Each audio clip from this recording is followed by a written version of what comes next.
It has been in the news lately that a large number of Canadian citizens are choosing to live abroad instead of staying in their home country. And even there's a good amount of immigrants who have decided that Canada is just not for them. It is not all that it was hopped up to be when they decided to move there. And they would rather go back to their home country and live there instead and make a life happen for them. So today we're going to have a look at what the logic is behind this and why there are so many that are not seeing a future in Canada anymore. Canada seems to have lost its prestige for both the born Canadians and the naturalized Canadians alike. It was just over 20 years ago that my parents moved our family of 10 from Paraguay to Canada. In Paraguay, we came straight out of poverty. We had a small 2-bedroom house, was completely built out of wood. We would have to stuff floorboards to prevent snakes from coming up into the house, and going into Canada where there was so much more opportunity. It was within 14 months that my parents then purchased a 5-bedroom house with a 2-car garage on 3/4 of an acre of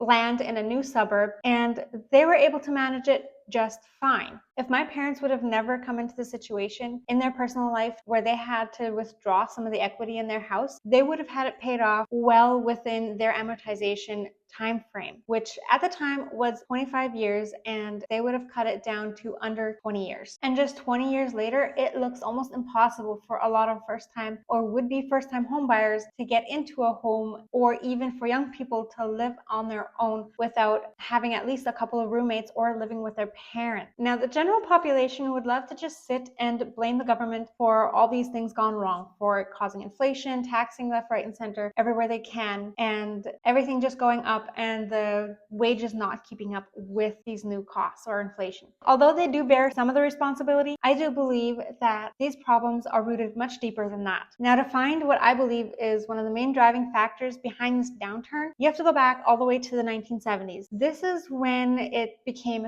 fashionable to have low birth rate, putting women into more heartless corporate jobs and taking their roles and removing them more and more from their feminine roles in society, which is getting married, having children for the most part. Now, take the ever decreasing birth rates and combine that with all the social programs that are being handed out. There is a problem. Who is supposed to pay for these? This is now left up to the ever aging population that you have in Canada. Back when these social programs were invented, it worked a lot better. The workforce to retiree ratio was not so off balance like it is today. That meant that it was so much less of a burden on the taxpayer to be able to fund all of these benefits. With now having had such a low birth rate for such a long period of time, it means that all of the other population has now aged out of the workforce and also requires more medical care. This means that there's a bigger strain on the medical system, requiring more of the taxpayer funding, while there are less people in the workforce to be able to carry this burden of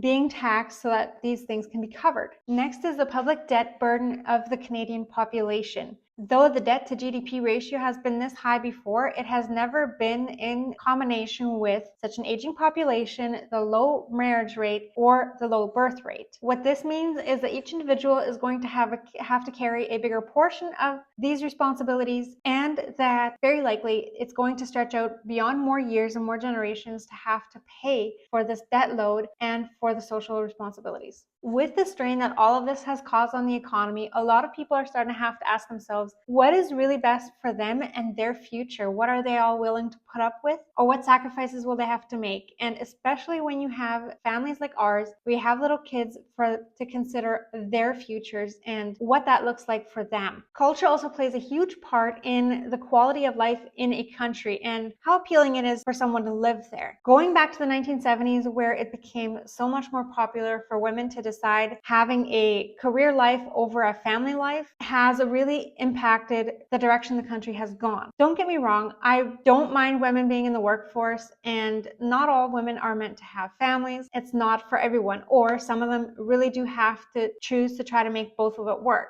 if they really do want to have a family. I completely understand that. But over time, it really has become a huge thing of women just looking at, what do I want for myself? What is comfortable for my life? And how can I keep living that? And a lot of times, children really just become looked at as a burden, and is also often looked at as having a husband means that you have someone to answer to and someone ruling over you, and no longer looked at as this partnership that really is a good, healthy part of the social life. This has impacted a lot of ways that people go to the voting polls. A lot of them just look at what is going to keep my lifestyle the way I have it and what is going to benefit it the most. That is how Canada has elected the current government 3 times in a row, even though it has been quite evident for a number of years that it really just is not a good fit for what Canada used to be and the values that it has been built on. With how far all these cultural norms have come in the past 50 years, it is going to be really hard, and it's going to take a lot of work to turn the country around and to get back to its core values that it used to grow and thrive on. For anyone living there, I really do hope that it does turn around rather sooner than later, but I think there's going to have to be more hard time before it can really get better for good. Looking at the reality of all this, it is not a surprise that so many people are looking to leave, and they are looking for a different place to go. This is